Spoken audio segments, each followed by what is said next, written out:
I hauled my butt to the laundromat on a typical gray Sunday morning at 7. I had no idea if it was a gray day outside, but I guess that's how they all feel when you're in the laundromat on a Sunday morning. I have only been using a laundromat for the last year or so. Before that, my wife did laundry in our own laundry room in the basement of our house. I moved about a year ago, and 6 months ago my wife became my ex-wife, and the laundromat was now located in my former home. So on Sunday early morning, I headed to the laundromat located about a mile from my apartment. While I don't really like getting up early to do laundry, I didn't want that ritual to interfere with my weekend, so I got to the laundromat early and left early. I avoided the hassle of waiting for the machine on a busy day and having to engage in polite conversation with other visitors. After all, isn't Sunday morning meant for hangovers and quietly reading the paper? I'd been going to the same laundromat for the past 9 months or so, and I'd probably seen her before but never paid attention to her. But this time was different. One of the wheels on the cart she was pulling seemed to be a little bent, causing the cart to roll unevenly. It was piled high with dirty clothes, and she was having trouble rolling it behind her with one hand and trying to hold the door open with the other. I saw this while looking at the sports section, and being a generally nice guy, I put the paper aside, walked to the door, and held it for her like a gentleman while she pulled the wagon inside. She looked up at me and gave me a 100-megawatt smile with beautiful white teeth and big brown eyes. "Thanks, mister," she said, heading toward the row of washing machines against the far wall of the laundry room. I estimated her to be about 7 or 8 years old, mixed race or possibly Hispanic, with a mop of long, curly brown hair. She was just adorable. I turned around, expecting to see my parents walking behind me, but they were gone. Now I was alarmed and intrigued. I watched the child load the entire stack of clothes into the washing machine, not separating the colored from the white as I had been taught. Then she added some laundry detergent she was carrying in a cart, put the money in the machine, and pressed the start button. She took a little teddy bear out of her bag, sat on a chair and talked quietly to it while the washing machine did its work. From my seat almost at the other end of the laundry room, I could see that her clothes jeans, a long-sleeved shirt, and a pink jacket too light for a 20-degree morning had seen better days. Though they weren't dirty, they were faded from age and wear. She looked only a step above a street hobo, but there was a calmness in her demeanor that I couldn't quite put my finger on. I also could not believe that parents could send such a young child alone to wash the whole family's clothes. Being a parent myself, I realized that something was wrong with all of this. It brought me back to my own transaction.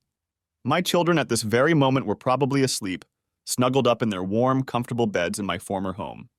When they wake up, probably an hour or two later, their mother, my ex-wife, will probably have a hot breakfast of pancakes and eggs and maybe bacon ready for them. My 13-year-old son, Ethan, is a big fan of bacon, and my 15-year-old daughter, Haley, prefers pancakes. My favorite meal was waffles, but those days of happy Sunday morning breakfast with my family have become quickly fading memories. As is customary in a divorce, my wife was awarded custody of the children, and although I was granted some visitation rights, my wife with all her nastiness turned the children against me, blaming my selfishness for the destruction of our family. My children wanted nothing to do with me, and it was quite obvious the few times we were together. My crime. I couldn't bear to watch my wife cuckold another man during a long weekend with 3 other couples, and the man she ended up having sex with, a rich guy who had a habit of having sex with other men's wives. She and he devised a plan whereby they were to have sex for one night, and then she would come back to me and be completely faithful to me for the rest of our lives, as she had been for the rest of the weekend. Since she had told me about it beforehand, it wasn't cheating, she claimed, but just in case I wanted to make a fuss, she would take half my money, half my stuff, the whole house, and as a nuisance, mess up my relationship with my kids, which of course would go to her. When I refused, she got everything she promised, and of course she blamed it on me. The kids bought it. I was totally screwed. Thinking about those family breakfasts made me hungry, because I hadn't eaten anything since the last sausage had slipped down my throat, along with a malted Mickey at the bar where I'd watched the Knicks game. There was a poor imitation of a vending machine hanging on one wall and a Coke machine next to it. I was sure the owner of the laundromat collected money from both machines every day, or they would have been broken into and ruined long ago. I bought a pack of M&Ms and a Diet Coke. Just as I was picking up the can of Coke, I glanced over at the girl. She seemed to be calmly watching me, but then I realized she wasn't looking at me, but at my snacks. Like I said, I'm someone's father, and the look on her face as she looked at my snacks hurt my heart. I walked over to where she was sitting and quietly asked if she wanted a Diet Coke and M&Ms. She visibly brightened up and sat up straight in her chair. Then, with a sad expression on her face, she declined my offer. My mom says I shouldn't take food from strangers, especially men, she explained. That's a very good rule, honey, and you should always listen to what your mommy says, I agreed. I'll tell you what. I'll just put the sodas and M&Ms on the chair next to you and you can have them if you want them. And I'll get another for myself and go back to my seat. I set the snacks aside, went back to the vending machines, and bought myself another Diet Coke and another bag of M&Ms. Then I went back to my seat and picked up a newspaper, surreptitiously watching her from above. After about 5 minutes, she picked up the soda and M&Ms and got down to business. I smiled to myself. I left about 90 minutes later, having folded my 2 loads and stowed them in the car. As I left, I didn't think about the baby, immersed in my own life and how I was going to spend the rest of Sunday. To be honest, I didn't think of the baby again until I got to the laundromat the following Sunday, again around 7 a.m. Then I wondered if she would show up again. Sure enough, about half an hour later she came to the door, again dragging a cart loaded with clothes behind her. I held the door for her again, and after thanking me, she headed for the machines against the far wall. I noticed that she was wearing the same clothes as last week. I waited until she started to load up and then cautiously walked over and sat down in the seat next to her. I see you have a problem with the rear tire of your wagon, sweetheart. Is it okay if I try to fix it? She nodded affirmatively, playing with her bear cub. I turned the wagon over and saw that the right rear wheel was bent on the axle. I straightened it with my hands and then rolled the wagon back and forth to check my work. Instant fix for the wagon! My little friend looked impressed. I'm Alex Rogers, by the way, I said, extending my hand for a handshake. She extended her small hand with as much dignity as she was capable of, and said in a somber voice, Maddie Ruiz. Very pleased to meet you, sir. Well, now that we've introduced ourselves, we're no longer strangers, I said. What do you say to sodas and candy? Can I have a real Coke this week? She asked, looking at me questioningly and wide-eyed. Sure. 1 real Coke for you, a Diet Coke for me, and some M&Ms for both of us. We sat and talked for almost 2 hours. I took a notebook and pen from the car and introduced her to the game of tic-tac-toe. It took her about 5 minutes to get the hang of the game, but then she started getting the hang of it. I let her win a few times, just like I let my kids win sometimes. For a minute or two, I was immersed in my own little world, thinking about playing games with my kids. Then I thought about my then-wife Tracy, looking me straight in the face and telling me she was going to sleep with Robert Goldstein III, the big city lawyer, the night my life as I knew it ended. It's just one night, Alex. It won't mean anything. It'll just be sex. What? Are you kidding me? This isn't going to be just sex. This is going to be the end of our marriage, I yelled back at her.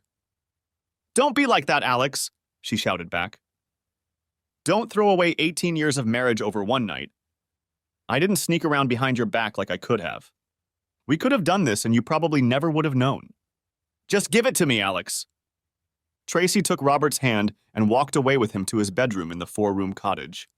After standing there with my mouth open for what seemed like hours, but was probably only a minute, I gathered my things and left.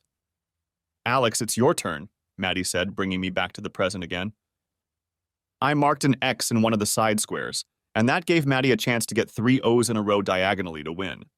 She made her best face of triumph by marking a line through her triple. High five, kid, I said, holding my hand out at arm's length from her. She gave me a sideways glance, then stood up in her chair and was able to reach my hand to complete the high five. Gotcha, she said. I stayed in the laundry room until Maddie's clothes were finished and folded. I offered to give her a ride home, but she said she couldn't accept because it was Mom's rules. Mom is a smart woman. I'd like to meet her sometime, I said. Well, maybe someday. She doesn't go out too often, Maddie replied. I continued this routine with Maddie as winter turned to spring and spring to summer. I started packing a small bag with sandwiches for both of us and snacks, and I bought soda from the laundromat. I wasn't really hungry at this time, but I figured if I ate a sandwich, she would too, and she was awfully thin. So I started packing an extra sandwich, telling her she could take an extra home for her mother.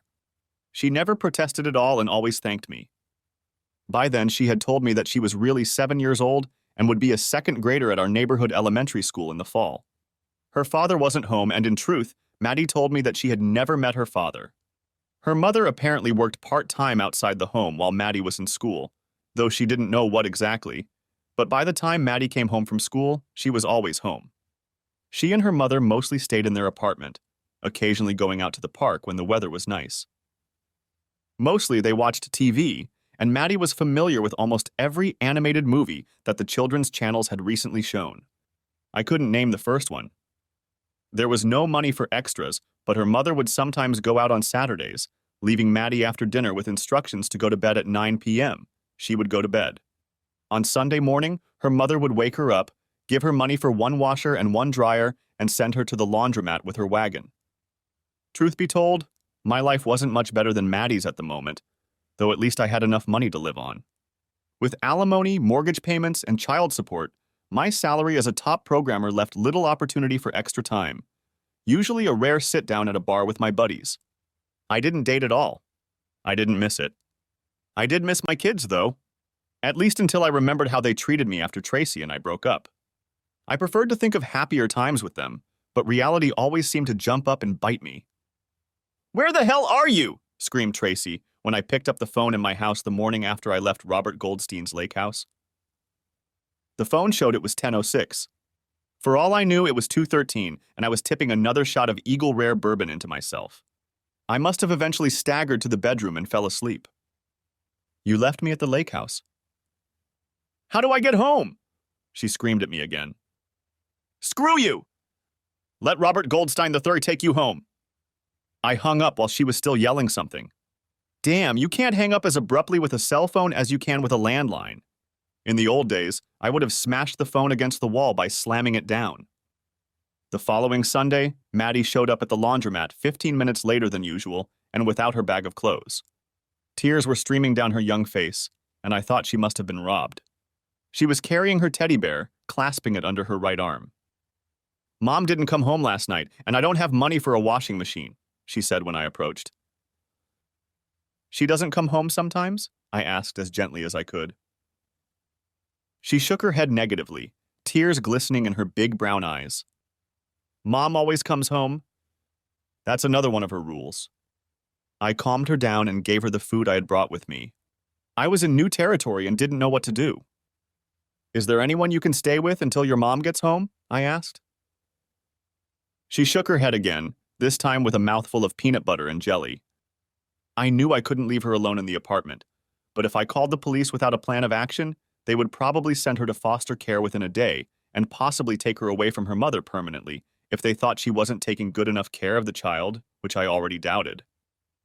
"How about we go to your apartment and leave your mom a note saying we're at my apartment? She can call me when she gets home and I'll bring you to her." I could see her wheels spinning.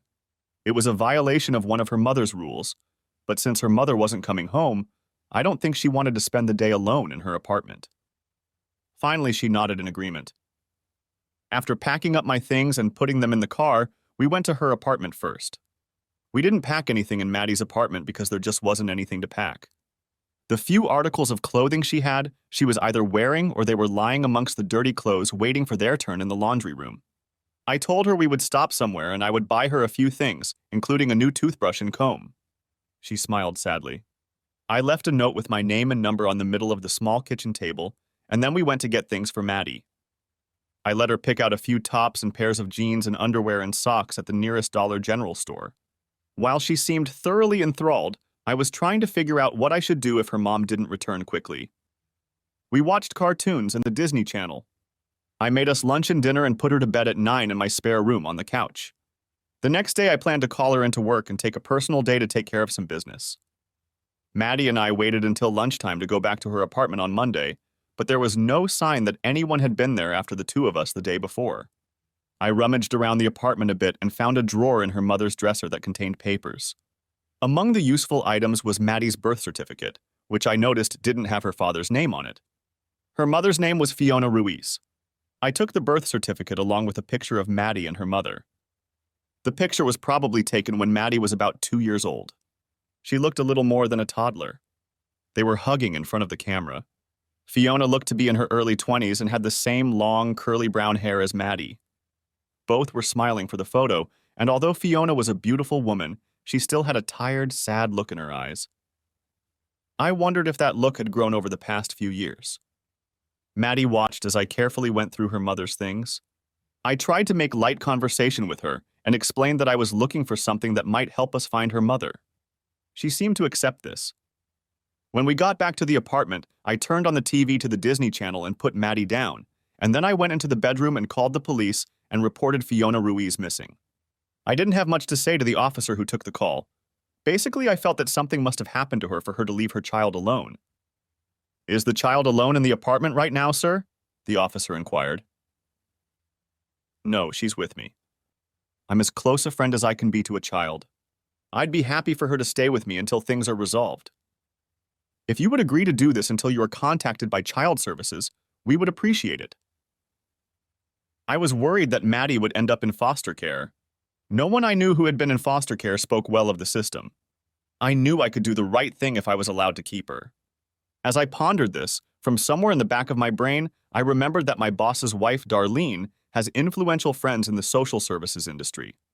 Maybe I could extort a favor. I'd like to think that my boss and I were on good terms.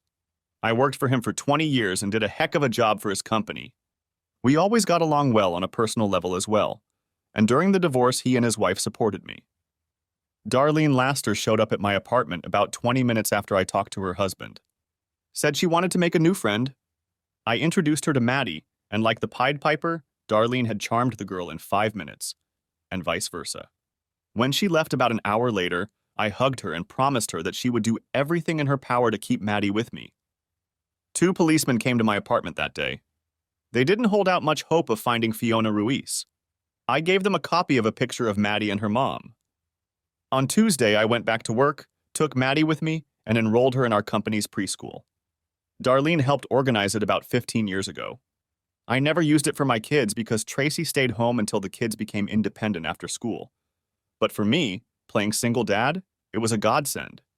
At least until school started, I would take Maddie to work with me in the morning, have lunch with her at noon, and take her home at night. All in all, it was really nice. Having Maddie with me helped me get over being abandoned by my own children. We rarely saw each other, and when we did, we usually just had dinner at one of the local restaurants. I didn't take Maddie with me when I went out with my children, leaving her with my neighbor, Mrs. Olivares. They didn't need to show her how they felt about me. Maddie was a breath of fresh air for me.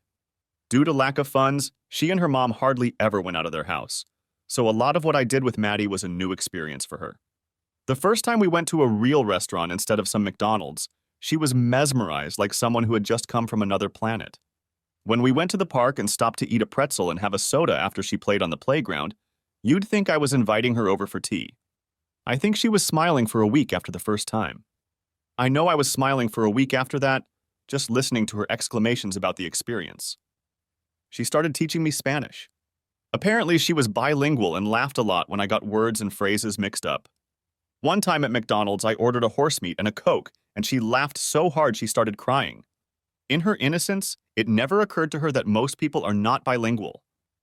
I kept her at the same school where she went to first grade because it was easiest for the school system.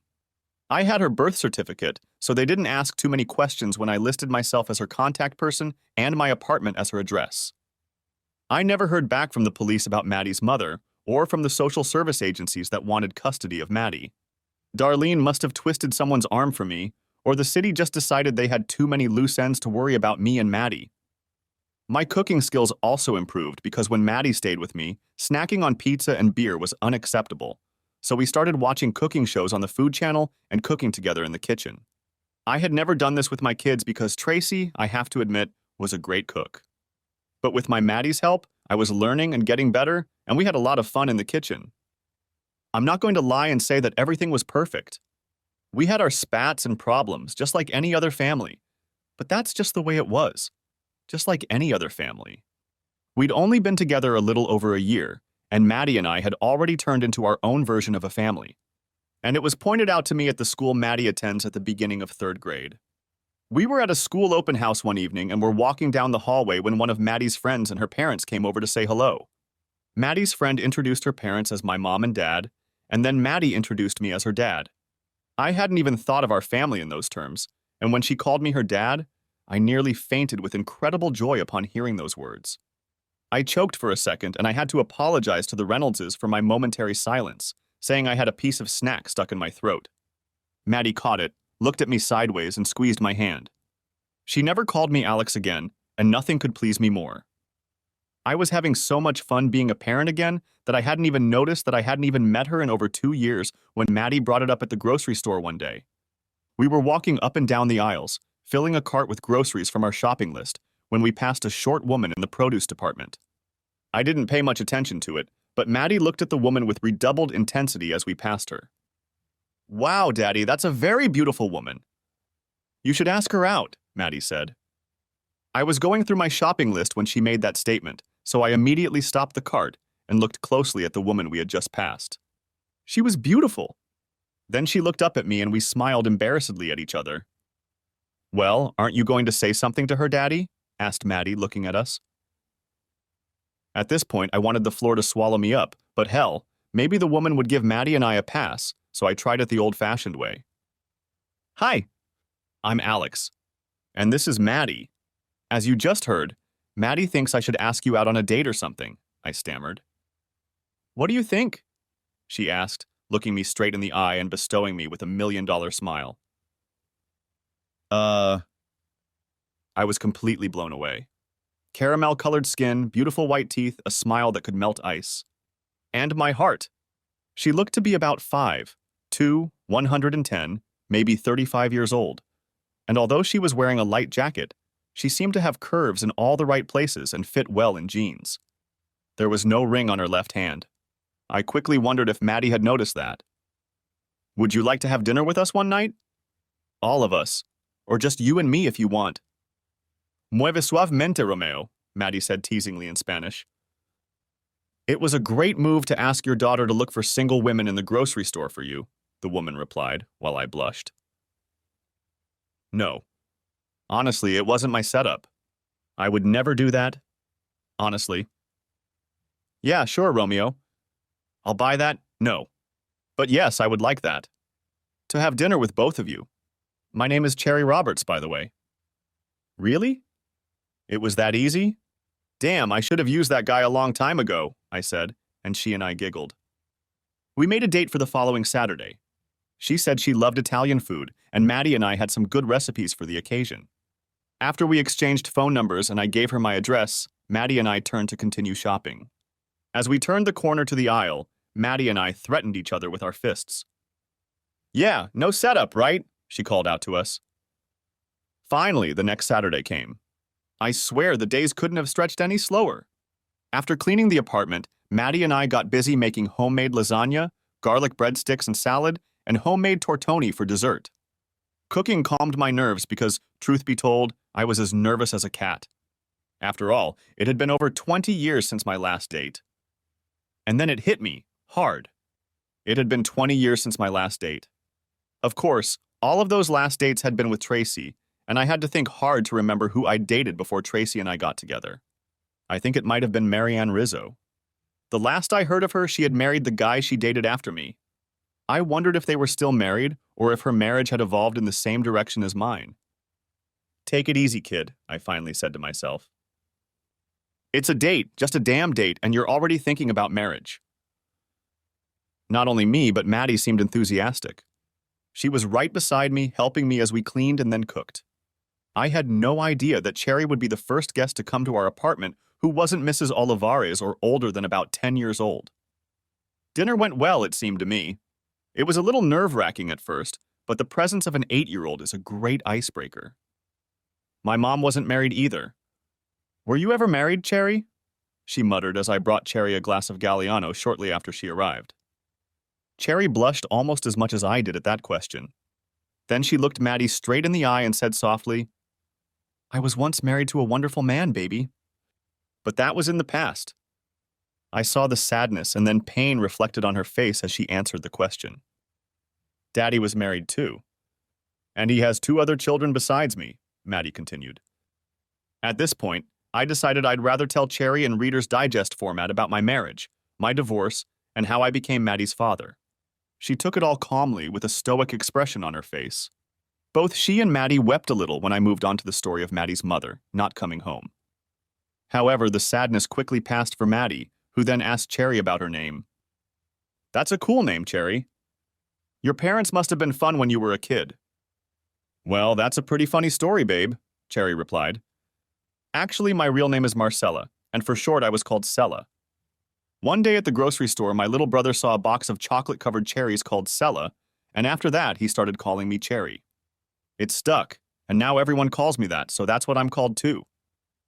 "Well, it suits you a lot better than it suits Marcella," I cut in.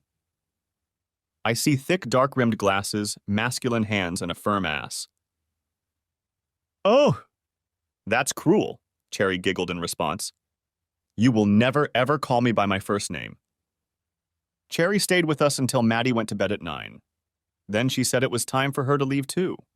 I hoped she wasn't just being polite when she said she had a good time and that next time we should spend that time at her apartment. I gave her a quick peck on the lips as she walked out the door. For a brief moment, I thought I smelled arousal, but it had been so long that maybe I was just dreaming. "I like her, Daddy." "I think she'll be good for us," Maddie said as I closed the door.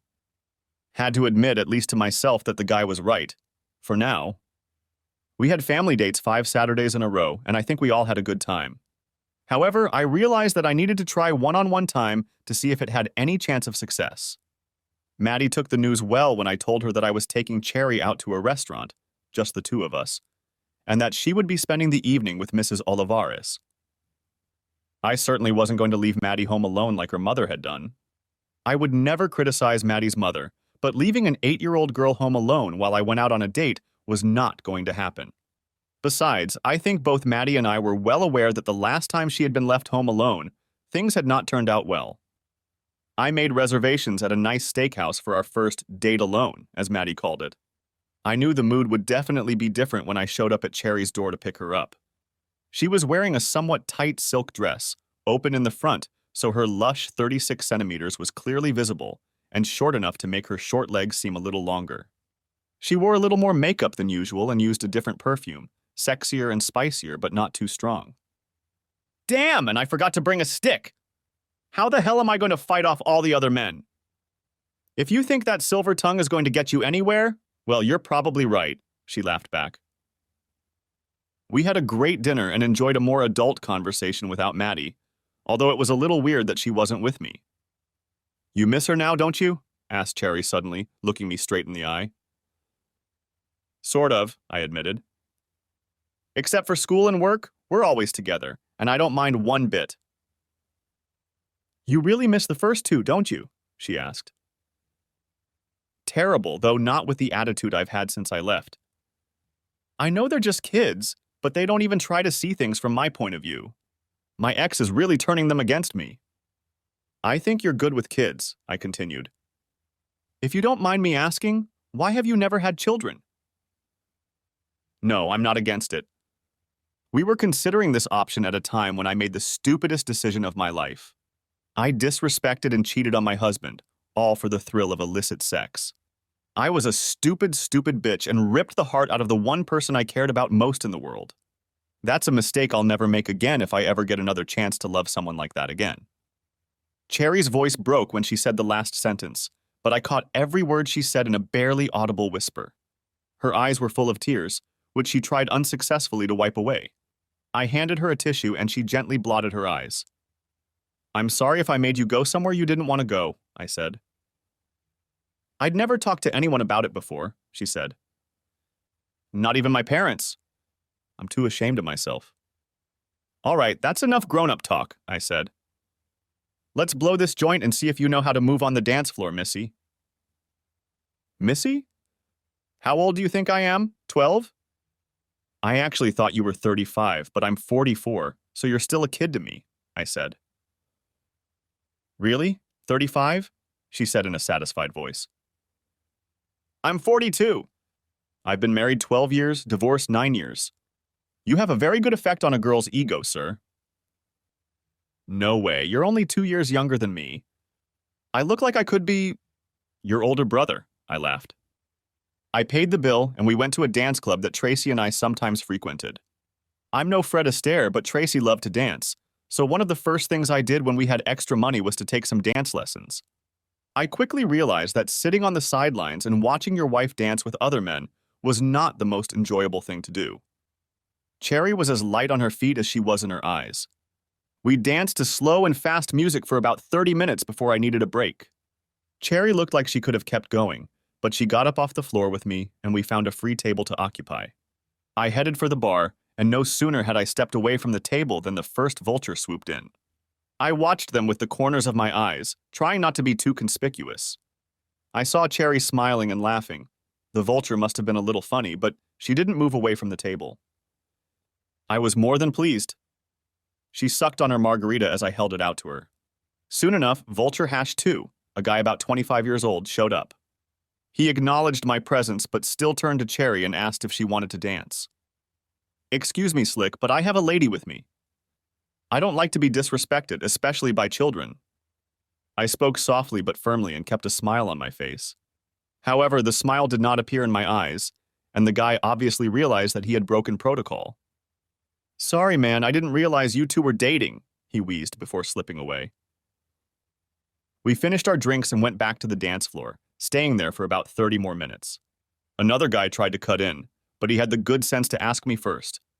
When I told him no, he took it normally, held out his hand and said, "You can't blame the guy for trying. She's great." We went back to the table and had another drink.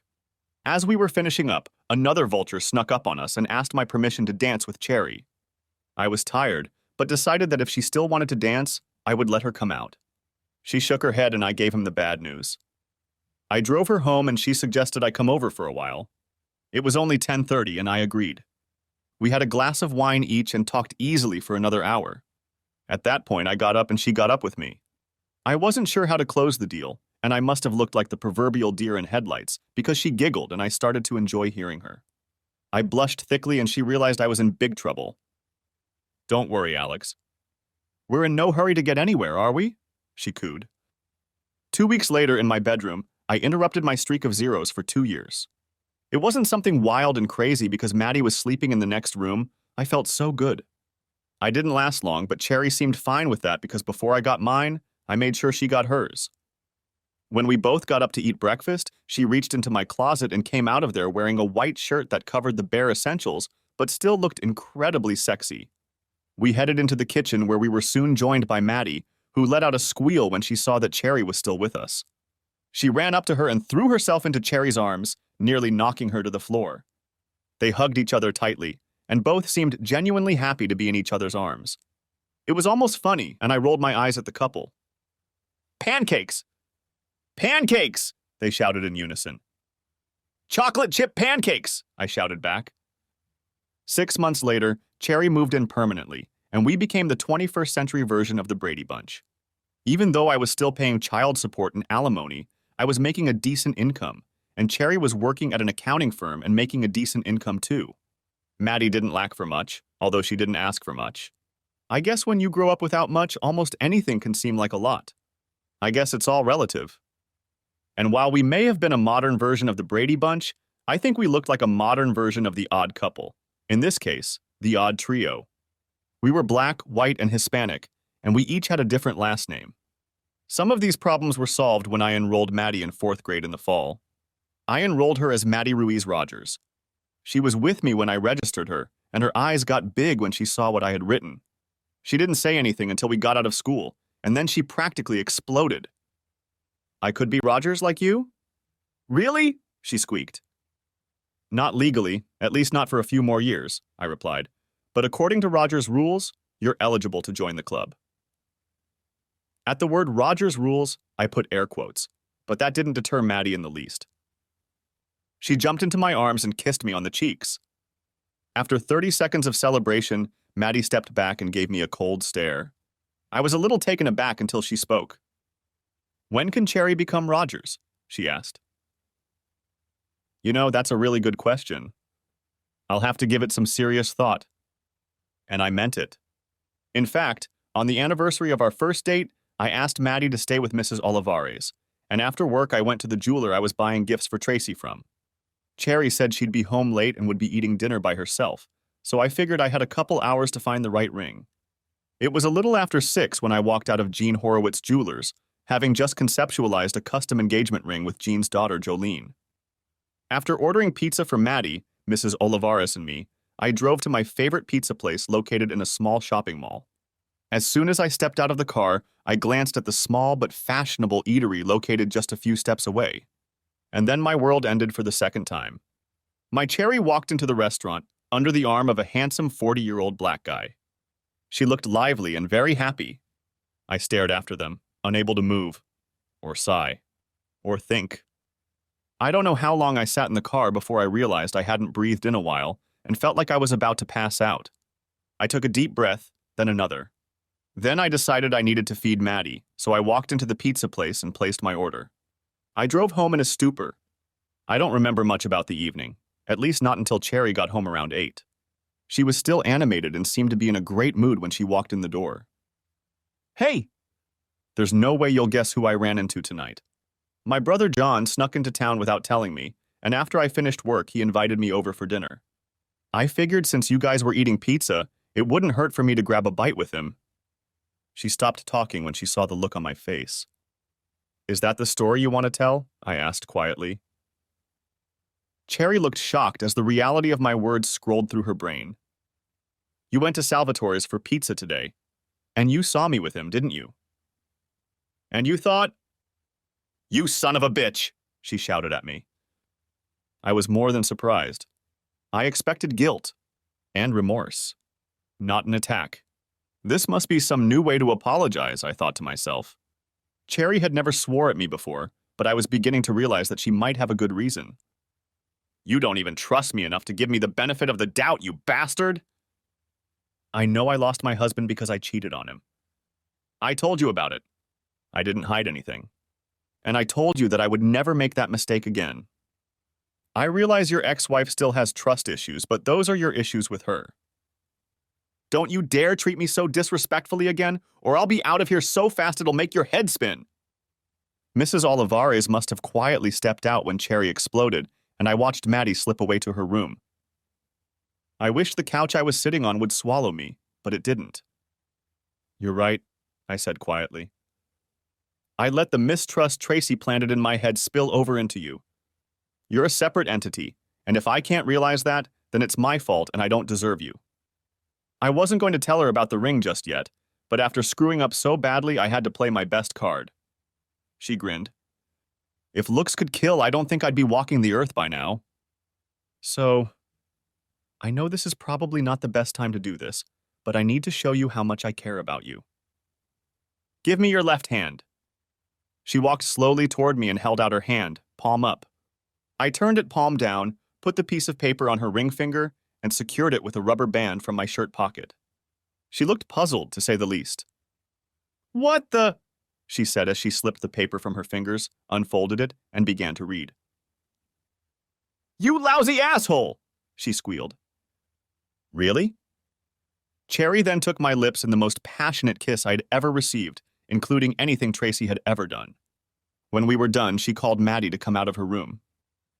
Look, baby, look, she said to Maddie, holding out a check for the ring. I'm going to be Rogers, too. The squealing laughter of a pair of joyous females sounded at too high a pitch for the men to hear, but I managed to stay on my feet as they bounced around the room. When they dispersed, Cherry pressed a button on her cell phone and exclaimed loudly, You better get over here and meet your future brother-in-law. Maddie went and got Mrs. Olivares back so Cherry could show off her ring, and the apartment was still in a Christmas frenzy when Cherry's brother showed up. He was as handsome a man as Cherry was a beautiful woman. Looking at him, I couldn't even thank myself that he was her brother and not an admirer like I thought. We shook hands while Cherry introduced us, but then he reached forward and enclosed me in a bear hug. Handshakes are for friends, and while I want us to remain friends, hugs are for family, he said. They're also to show you that if you hurt her, I'll beat the life out of you. Got it? When he said the last phrase, he squeezed her a little harder. I was out of breath, and I realized what he was talking about. Uh-huh, I whispered back to him. Cherry briefly told him what had happened when I gave her the ring. He looked at me with mock surprise. I think he was, and said he was glad I was still alive. She looked at you with a laser death stare, didn't she? Asked John. Yes, she was killing people with that look. Both Maddie and Mrs. Olivares noted that they had the good sense to leave the room when they saw that look. Then he turned to Maddie, looked her over from head to toe, and said, "So, this is the famous Maddie Rogers. I've always wanted to have nephews and nieces. I think you'd be a great fit." Maddie smiled shyly, and then her face lit up like a sunny day. "Does that mean I can call you Mom?" she asked Cherry. Cherry didn't answer, crying. She reached for Maddie, and they stood in an embrace for a long time, each crying for a different reason. Even with Darlene's help, the state made us wait until Maddie was 16 before we could legally adopt her. By then, she could have already filed for emancipation and gone off on her own, but neither Cherry nor I worried about that happening. All the state did was sanction what Maddie, Cherry, and I had created years before. Family isn't always about blood and legal documents. And then out of nowhere, I hadn't heard a word from either of my kids since the last time we'd met over 6 years ago, so I was more than surprised when Haley was on the other end of the line. I didn't bother looking at the caller ID and just answered the phone with my usual, "Alex Rogers." "Daddy, it's me, Haley," she spoke quickly. "Please don't hang up." "Relax, kid. I would never hang up on you or your brother. Is something wrong?" "No, Dad. It's fine. Just fine. I'm getting married next month and I want to invite you to the wedding." I think I was just as shocked as anyone else. This was my little girl, and I was so removed from her life that I hadn't even met the man she was going to marry in just a month. The last time I talked to my kids, it was right after Ethan's 16th birthday. We went to Ethan's favorite restaurant for his birthday.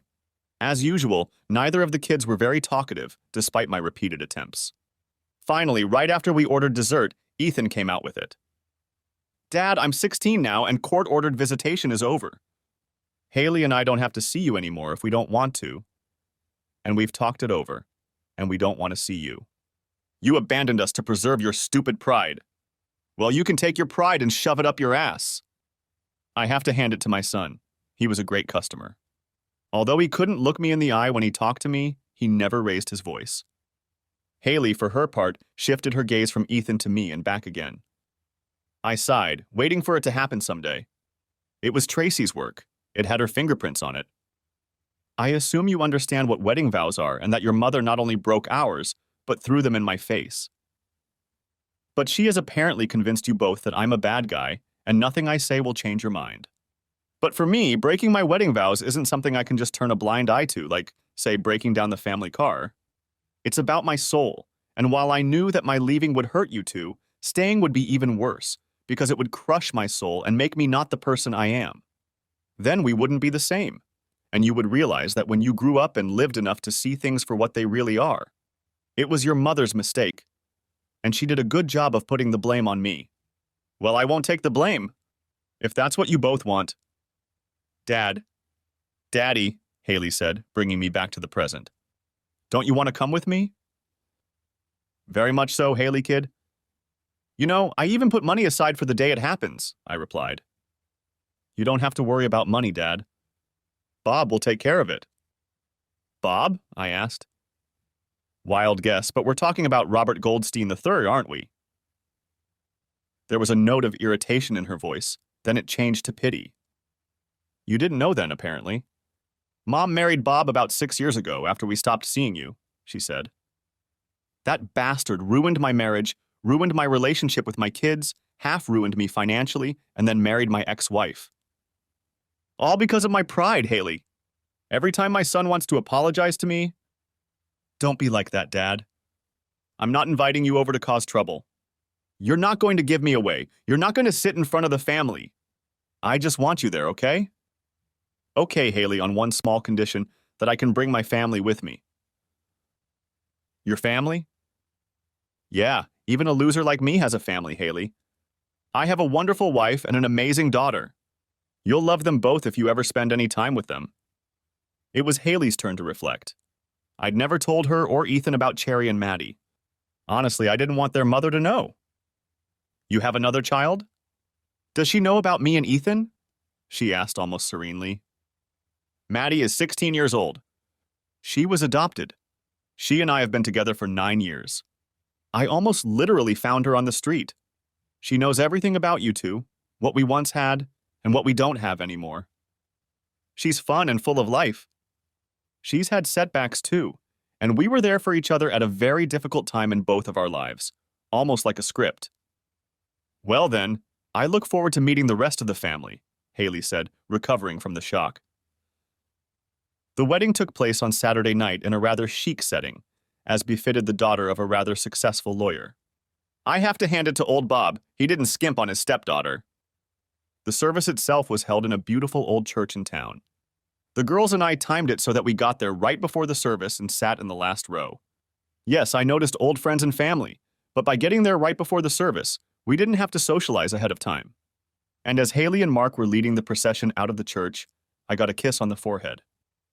We arrived at the reception in time enough to get a table at the back of the room, which, truth be told, wasn't fair to Cherry and Maddie, who had a girls' spa day on Friday, and then both bought new dresses. Cherry's was sophisticated and sexy, and Maddie looked 16 when she first applied full makeup. Any father's nightmare. But they both respected my wishes and didn't complain when we sat down at the table after I stopped by the bar for a glass of wine for Cherry and me and a Coke for Maddie. As I expected, various friends from the old days started dropping by the table to say hello and chat as soon as they noticed me. Then Tracy's parents, Rhonda and William, stopped by. Rhonda cried as soon as she leaned in for a kiss. William hugged me even tighter than when Tracy and I were married. I introduced Cherry and Maddie. Rhonda and Bill looked a little awkward, but it was understandable. I had been married to their daughter for 18 years. Since I had no say and was not paying for the affair, I didn't think it was right to move around and work the crowd, so to speak. So the girls and I mostly stayed at the table when people approached us. But I'm no fool, and I saw the reactions of many people who knew me to being with a gorgeous black woman and a Latina princess. Particularly the reactions of the wives of former friends. You'd think I'd brought a trophy wife to the party. And just at that moment, Tracy and Bob, our hospitable hosts, showed up. Being married to someone for almost 20 years, you can understand all the nuances of their personality. And from the first moment Tracy saw Cherry, I knew she didn't like her. Maybe Cherry was too black? Maybe. Maybe Cherry was too pretty? Probably. Could Cherry have had a flat stomach, great legs, and looked 10 years younger than her years? Definitely. Could Cherry, for all that she had, have just ended up with one single unfaithful guy in the room? Hell yeah. With everything that was going on in her head with Cherry, Tracy didn't even pay much attention to the fact that we were seeing each other up close for the first time in 10 years. She almost literally woke up when I moved over and kissed her cheek in greeting. Oh, Alex, I'm sorry. I was having a little trouble navigating in those new heels, she apologized. No problem, babe. You look amazing, I lied. Come on, let's go meet the new family. I introduced Cherry, Maddie, Tracy, and Bob, shook Bob's hand as warmly as I could, and introduced him as the instrument of my future good fortune. Everyone but Maddie flinched when I said that, but my daughter threw me a sly look and squeezed my left elbow. Did I mention this kid is perceptive? We chatted for about 5 minutes, not saying anything until Tracy and Bob stepped away, and the bride and her new husband approached us. When Tracy and Bob walked away, Maddie shook her head slightly, indicating that she was no more happy to see them than I was to see them. My second daughter, my fiancée, greeted me much warmer than I expected. She wrapped me in a tight hug and started crying, while my new son-in-law, Cherry and Maddie, stood silently by my side. I was completely stunned by this and didn't know what to say when she finally let me go. I'm sorry, Daddy, for everything, she whispered. I never realized what you were getting at until I repeated my own vows about 2 hours ago. Just as I was saying my vows, it was like I was slapped in the face by what you went through when Mom cheated on you and broke her vows. I never understood. I blamed you and your damn pride, and so did Ethan. And now I get it. Completely. You were absolutely right to do what you did. And she was absolutely wrong to not only do what she did, but to blame it on you. How can I make up for the pain Ethan and I caused you? There was a lump the size of a soccer ball in my throat. I hadn't cried since I tore the cartilage in my knee playing soccer in 10th grade, but I was damn close to it, standing here with my family gathered around me. How about you first introduce me to that handsome stallion you made those vows with, and then do me the honor of dancing? I replied. Oh, yes, of course, she said, somewhat embarrassed. You haven't met the man of my dreams yet. Mark Westinghouse, meet your second father-in-law, Alex Rogers, my real father. We shook hands sincerely, and then I did my fatherly duty and threatened him with my life if he ever hurt my daughter. I introduced him and Haley to Cherry and Maddie, and while everyone was getting acquainted, the band started playing. Dad? Asked Haley, tilting her head toward the dance floor. Enchanted, I said, taking her hand. The crowd, which had started to buzz even louder when Haley greeted me, buzzed even louder when I escorted Haley to the dance floor. I realized I was starting to show Tracy and Bob at this point, but I had a lot of years to catch up on. The band was playing what I like to call children's music, and although I can't stand it, I knew how to dance to it thanks to being married to a goddess who loves to dance. Haley was shocked that her newly discovered father was such a Renaissance man, and we actually lasted 2 songs. By then, most of the audience had gathered around the two of us. When the second song ended, Haley gave me another big hug, the crowd applauded, and Cherry and Maddie were waiting for me with bright smiles on their faces. I took their hands and pulled them to the floor with me, and the 3 of us did our song, and everyone else joined us. Look at you, Mr. Rhythm, Cherry said in my ear as she stepped closer.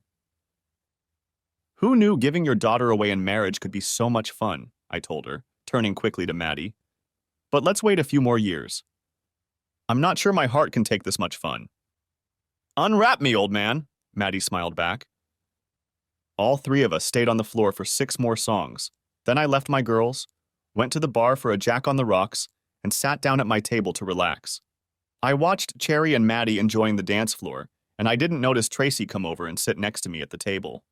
She touched my shoulder, and I immediately knew whose touch it was. This was supposed to be our day, not mine and Bob's, Tracy said, leaning in close to my ear. You threw 18 good years away for what? Obviously, you didn't love me enough. I never once turned my head in her direction. No. Obviously, you didn't love me enough not to do it at all, especially since I told you what would happen if you did. You didn't love me enough or respect me enough. But you got Bob as a result of the deal, and he's a pretty good catch, I'd say. And I got Cherry and Maddie. To quote the Rolling Stones, you can't always get what you want, but if you try, you'll find what you need. You were a jerk then. You're a jerk now. Maybe, but I'm a happy asshole who hasn't lost a minute of sleep because of your bad decision. And no, I wasn't expecting an apology. I'm fine. Ethan came back into my life when he started a serious relationship with a woman a few years ago. It seems that fidelity is much easier to understand when you're in the game, so to speak. He called me out of the blue and said we needed to talk, so I invited him to the apartment. When I opened the door, he was carrying a bottle of Jack Daniel's Tennessee Honey. Haley said you really like these things, and she thought I should bring you a peace offering, he said, as I led him into the apartment. We'd only talked a little at Haley's wedding, and that was on shaky ground at best. That was over 2 years ago, and while Haley and I had reconciled, Ethan hadn't. I asked my girlfriend Sasha to be my wife, and it got me thinking about you and Mom. Haley has been telling me for a couple years now that the injured party in this case was you, not Mom, but I didn't realize that until Sasha and I had the big talk, and that included our feelings about fidelity. I'm sorry, Dad. I was a complete idiot. I get it now. I just didn't mean to hate Mom. I never asked you and Haley to pick sides, I replied. I just wanted you to know why I had to leave. Had to leave. Over the next few hours, Ethan and I talked about a lot of things, finishing off a bottle of whiskey. Cherry cooked a great dinner for all of us, and the 4 of us got to work. Ethan fell asleep on the couch in the living room because Cherry wouldn't let him drive his car after he'd shared a bottle of liquor with me. Cherry, Maddie, and I sat at the groom's family table at this wedding, along with a pregnant Haley and Mark and our first grandchild, 2-year-old Brent, who sat next to Tracy. That way, Tracy at least didn't feel left out because she was alone now. Bob had kicked her to the curb in favor of a trophy wife about a year ago. The kids kept me in the loop on Tracy's affairs, with occasional snippets of news about her. I told them both that there was no need to be a liaison between Tracy and me. We were adults, and if either of us wanted the other to know something, he could pick up the phone. Maddie flew in for the wedding. She is a freshman at the University of Michigan, but didn't want to miss her older brother's wedding, so I flew in with her. She, Ethan, and Haley have developed a strong relationship, so much so that they can banter with her, saying she's my favorite child. I find it very interesting to watch the three of them together. The argument that nurture is more important than nature when it comes to raising children seems to apply to us, because Maddie and I have an unbreakable bond that even Cherry has noted. While I wouldn't wish what we experienced in early childhood on anyone else, adversity has brought us a little closer than we might otherwise have been. Adversity has probably helped Cherry and I as well. We both know that you can never take anything for granted, and we cherish the time we have together while we sort out our new life as empty parents. I can tell you that it didn't take Cherry long to realize that an empty nest means that no one in the next room is overhearing anything, and she has loosened up a few degrees in the bedroom. Her screams of pleasure drive me wild and make me want to please her even more. There are mornings when we both go to work a little stiff and sore after a raucous night of play. When all the usual wedding reception hassles were over, Cherry and I headed to the dance floor. Maddie danced with one of Ethan's groomsmen too, but not before Ethan warned her not to mess with my father's favorite child, or else she'd have to pay. I grinned when he said that. I started to head back to the table after about half a dozen dances, but Maddie wanted to dance with me, so I stayed for one more. I noticed that Cherry and Tracy had nothing to say to each other, even though they were sitting within talking distance. "Can you feel the frost coming from across the room?" asked Maddie, finding herself within speaking distance. Insightful. When I finally returned to the table, Cherry stood up and joined Maddie on the dance floor. After a minute, I felt a touch on my shoulder. Obviously, we've gone for round 2, I thought. "Aren't you going to gloat about Bob leaving me?" asked Tracy, leaning over to him. "Not my circus. Not my monkeys," I replied. "I know this will probably surprise you, but I rarely think about you at all. I don't wish you harm, but I don't care about your life or what happens to it. We had 18 wonderful years together, and that was years ago. Now I have a new life, and I don't want to waste time thinking about the past, or what could have been." While we'd been talking, I'd been watching the dance floor, and now I turned to face Tracy. And that's when I saw her. Fear. Fear of living her retirement life alone. It was another factor she apparently hadn't considered all these years, because she thought I certainly wouldn't give in the face of her threats to ruin my life in a divorce. For a brief moment, I almost felt sorry for her, but then I realized that she would have been trying to crush my soul if the roles had been reversed in this conversation. "You know I was an asshole then, and I still am," I said, getting up from the table and joining my girls on the dance floor.